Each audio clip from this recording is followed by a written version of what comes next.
Bom dia! Bom dia a todos! Estamos aqui reunidas para fazer a exposição da aula do capítulo 43, a Lei do Trabalho e a Lei da Justiça. A Cíntia vai falar sobre a Lei do Trabalho, eu irei falar sobre a Lei da Justiça. Muito bem. Para nós iniciarmos a aula, decidimos fazer uma relação entre os temas abordados anteriormente, até para ficar mais fácil o entendimento da aula. Então, primeiro de tudo, houve a aula das leis universais, que foi exposta pelo Júlio, que trouxe um conceito universal, ou seja, um conceito macro, partindo do conceito que as leis universais abordam os pilares da criação e regulam os movimentos e atividades tanto da vida humana quanto de todo o cosmos. As leis universais indicam o caminho a seguir visando o nosso aperfeiçoamento e evolução. A aula seguinte se refere ao plano divino, a lei da evolução. Quem deu essa aula mesmo? Foi o Genivaldo. Ok.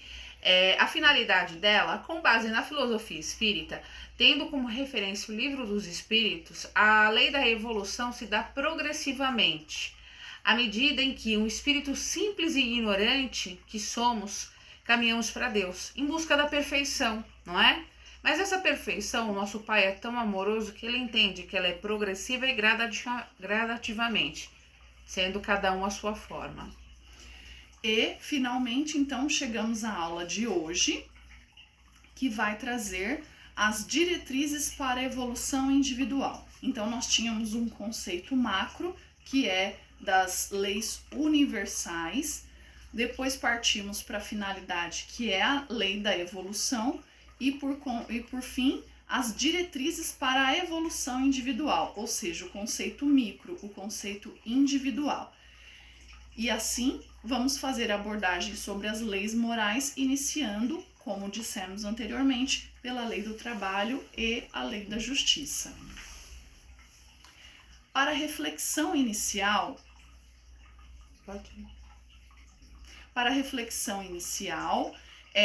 vamos fazer o seguinte questionamento: por que e para que devemos estudar as leis morais?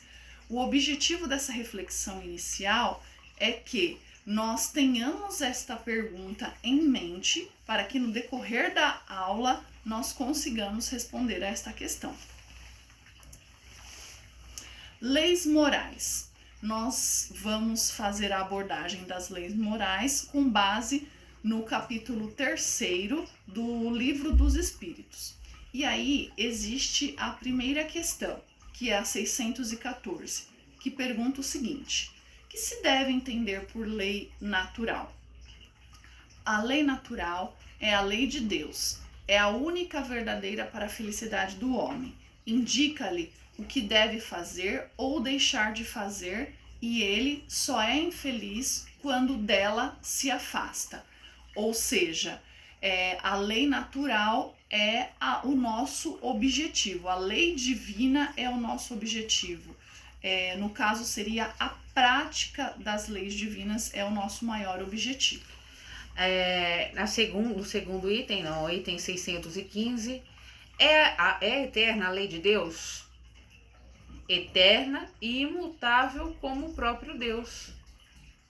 Nós somos seres eternos, então temos a eternidade aí para repararmos nossas falhas e evolução. O Pai amoroso, praticando sempre o amor e a caridade. Sim, e também considerando que a lei de Deus ela é eterna e imutável. No entanto, nós somos mutáveis, ou seja, estamos em aperfeiçoamento. Então, o que somos hoje, possivelmente não seremos amanhã, e assim sucessivamente. Já a questão 621, que é a próxima questão que selecionamos, pergunta o seguinte: onde está escrita a lei de Deus? Sabe o que eu estava pensando agora, você falando sobre isso? É curioso essa questão também da reencarnação, não é? Tudo bem, nós evoluímos nessa vida, nós progredimos. E na próxima vida, por exemplo, se eu cometer novamente as mesmas falhas? Nossa, é interessante isso, é para se Sim, pensar. é algo sim para nós refletirmos, principalmente pensando nessa questão do nosso aperfeiçoamento. Daí, Thaís, a gente pode considerar essas leis morais, porque se nesta vida eu não conseguir cumprir com o meu aperfeiçoamento, automaticamente eu não estou cumprindo a lei. E por consequência, eu vou precisar aí de mais algumas vidas, talvez, algumas vidas materiais, talvez, para adquirir este aperfeiçoamento. Sim. E aí, a questão, onde está escrita a lei de Deus? Onde está, Thaís? A nossa consciência. Nossa consciência, ela é incontestável. Nos denuncia a todo instante. Você pode dizer da boca para fora que você não sente, mas a sua consciência acusa. Sim. Então, inicio agora a lei do trabalho. Para nos embasar, nos embasamos, obviamente, pelo livro Iniciação Espírita, mas também procuramos base no livro dos Espíritos. E a questão 674 pergunta o seguinte: a necessidade do trabalho é uma lei da natureza? A resposta: o trabalho é uma lei natural, por isso mesmo é uma necessidade e a civilização obriga o homem a trabalhar mais, porque aumenta suas necessidades e prazeres. Muito bem, podemos então considerar e interpretar que sim, existe a necessidade do trabalho, só que esse trabalho em excesso, esse desdobramento do trabalho, muitas vezes não é a necessidade, e sim uma forma de nós satisfazermos os nossos prazeres e as nossas necessidades. Não significa que nós não devemos procurar novos prazeres, novas conquistas, não é isso. O que significa é que se eu se eu quiser mais prazeres, se eu quiser mais conquistas, automaticamente eu vou precisar trabalhar mais, principalmente considerando que vivemos em uma civilização hoje capitalista. Sim, é isso que eu ia falar para você, Cíntia. Você vê, a própria mídia, a televisão cobra disso você a todo momento, né? Precisa comprar. E o trabalho, o verdadeiro trabalho, a verdadeira felicidade está nas coisas simples, né? Como a Cíntia mesmo disse, não é que nós não devemos almejar algo melhor, mas a simplicidade se faz mais necessária nos tempos atuais. Às vezes você acumula e a felicidade real você não tem. Perfeito. Depois tem a questão 675 que diz: devem-se entender por trabalho somente as ocupações materiais? Não. O espírito também trabalha, assim como o corpo. Toda ocupação útil é trabalho, porque as pessoas consideram como trabalho o emprego. O emprego é uma forma de trabalho. Monetária, né? Exatamente, é uma forma de trabalho. Mas toda ocupação útil é um trabalho. Então, por exemplo, quando nós nos reunimos às 14 horas, aqueles que têm a possibilidade para vibração da nossa turma, quando nós, dentro das nossas possibilidades, nos reunimos às 22 horas para as vibrações, automaticamente nós estamos trabalhando, porque nós estamos tendo ali uma ocupação útil. Você se preocupar com um ente querido, você ouvir alguém que está necessitando ser ouvido, você procurar saber por alguém, você ajudar os animais quando houver necessidade, tudo isso é trabalho. Então eu não preciso necessariamente ter um emprego para que eu diga que eu pratico um trabalho, que eu exerça o trabalho. E ainda selecionamos a questão 676, que pergunta: por que o trabalho é imposto ao homem? É uma consequência de sua natureza corporal, é uma expiação. e, ao mesmo tempo, um meio de aperfeiçoar sua inteligência. Sem o trabalho, o homem permaneceria na infância da inteligência. Por isso, deve seu sustento, segurança e bem-estar apenas ao seu trabalho e à sua atividade. Aquele que tem o corpo muito fraco, Deus deu a inteligência como compensação, mas é sempre um trabalho. Muito bem, o trabalho é imposto a nós. Essa ocupação útil é necessária a nós, principalmente considerando que estamos aí numa condição de expiação. Então, esse trabalho, essa ocupação útil é fundamental para a nossa evolução.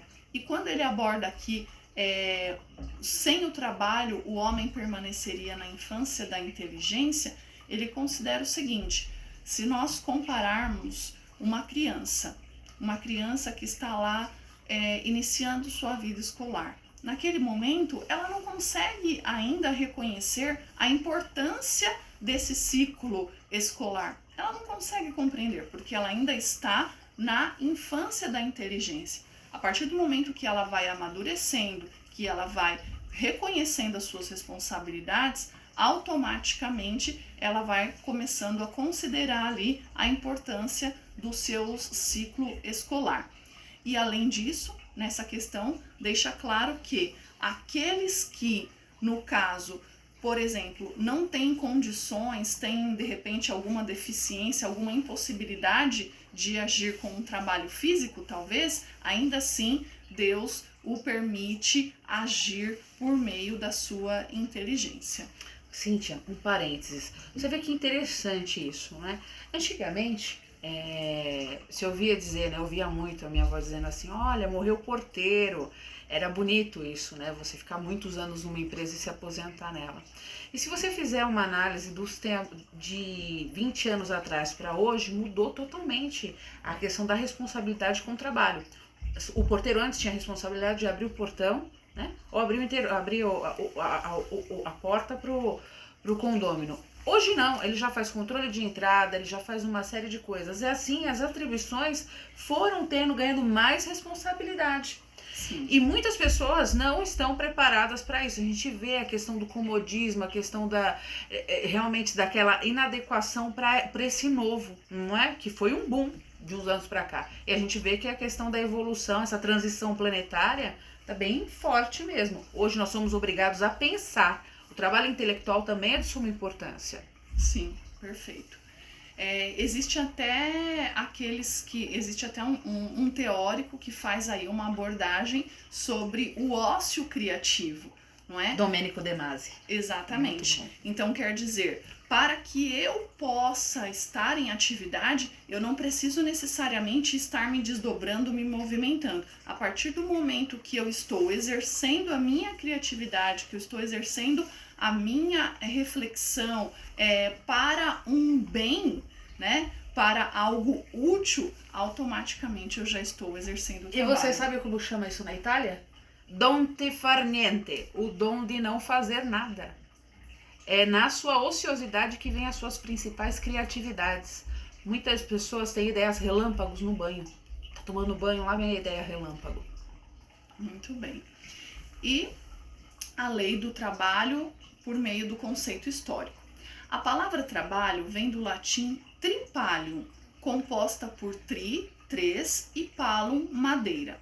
Traduzida então como 3 paus, um instrumento de tortura utilizado pelo Império Romano.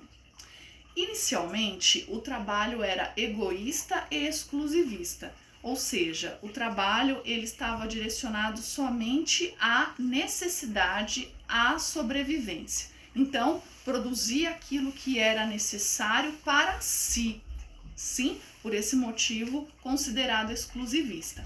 E aí, com a evolução da natureza, o homem teve acesso a outras realidades da vida, inclusive na reprodução da espécie. Porque a partir do momento que existe essa evolução da natureza, podemos dizer assim, o homem acaba se deparando com outras realidades, ou seja, podemos considerar aí também a necessidade, o convívio familiar, né? E esse convívio familiar leva aí o trabalho não mais como uma visão exclusivista somente para si, mas para bem ali da família, tá? Ô, Cíntia, isso aí aconteceu na Revolução Agrícola, após o período paleolítico. Foi onde ocorreu essa evolução pela natureza, a Revolução Agrícola, que onde as colônias se fizeram e as pessoas começaram, inclusive, a fazer a troca, a barganha. Sim. De mercadoria, né? Sim. E aí, com o crescimento das necessidades da família, houve o aumento de comunidades do trabalho, conforme a Thaís comentou aqui agora sobre essa política agrícola. E aí surgem novas frentes de trabalho. E o trabalho, assim, se expandiu no campo material e no setor espiritual houve a ascensão da solidariedade entre os homens. Mas por que a solidariedade entre os homens? Quando um pai de família, por exemplo, ele visa ali o sustento da família, o cuidado da família, automaticamente ele está agindo ali pela solidariedade. E não só pela família, mas muitas vezes pela comunidade, né? Uma determinada comunidade, como a Thaís havia comentado anteriormente, uma comunidade agrícola, que estão ali visando aquele desenvolvimento, mas para bem da comunidade, para bem comum. E a lei do trabalho completou-se com a lei do amor, justamente por esse fato da relação comum, daquilo que é comum. Então, eu trabalho, eu busco sustento para o nosso bem comum. E aí, a lei do amor acaba completando. E nós ainda selecionamos uma passagem de André Luiz que diz: busque agir para o bem enquanto você dispõe de tempo. É perigoso guardar uma cabeça cheia de sonhos com as mãos desocupadas. Essa citação vem bem ao encontro do que a Thaís comentou anteriormente. Então, assim, não, às vezes eu estou no banho e eu tenho ali uma excelente ideia, né? Mas o que ocorre? Não basta eu ter as ideias, não basta eu ter os sonhos, é necessário a prática, é necessário o agir, né? Para fundamentar aquelas boas ideias que temos. Sim. E por fim, para a conclusão sobre a lei do trabalho, selecionamos aqui duas ideias. O trabalho é um elemento indispensável para a nossa renovação interna. Por quê? Se estamos na condição de expiação, o trabalho é necessário para a nossa renovação. Essa ocupação útil vai fazer com que nós também evoluímos. O poeta português Fernando Pessoa certa vez disse que navegar é preciso. Kardec, por sua vez, através da obra O Livro dos Espíritos, nos explica no capítulo 3, referente às leis morais, que em nosso trilhar evolutivo, trabalhar sim é preciso. Agora vamos lá para a lei da justiça. No capítulo 874 do Livro dos Espíritos, é feita a seguinte pergunta: sendo a justiça uma lei da natureza, como se explica que os homens a entendam de um modo tão diferente, considerando uns justos e o outro que parece que é injusto, e os outros que parece que há injustiça com ele?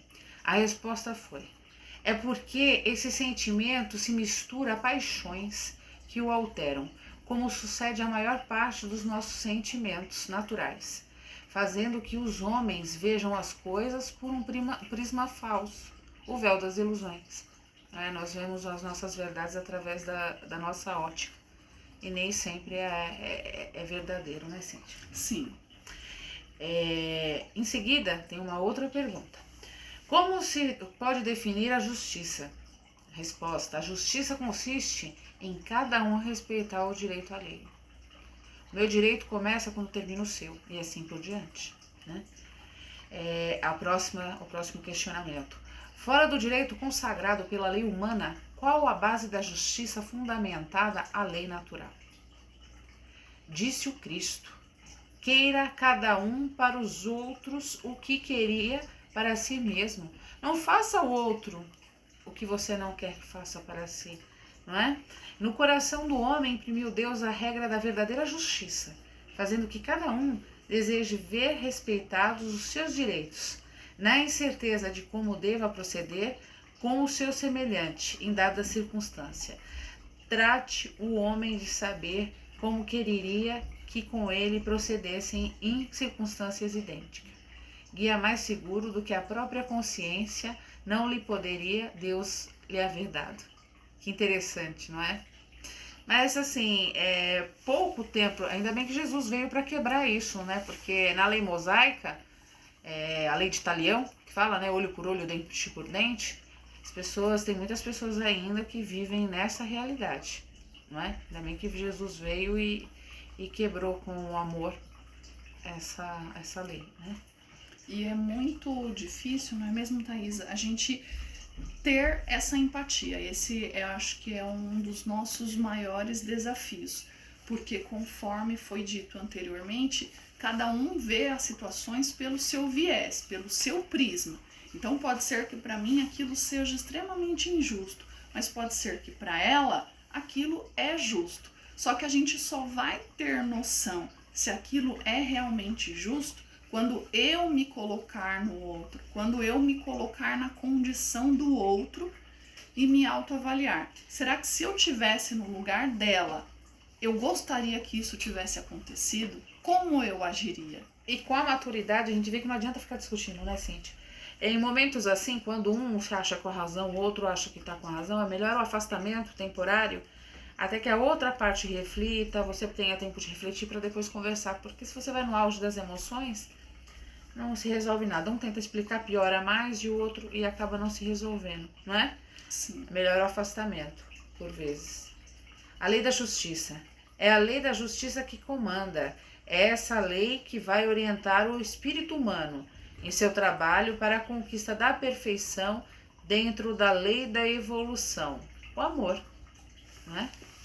O amor.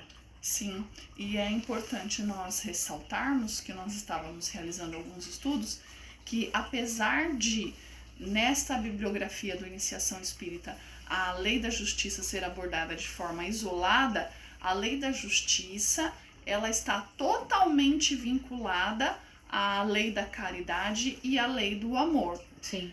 E um é consequência do outro. Sim. A misericórdia do Pai.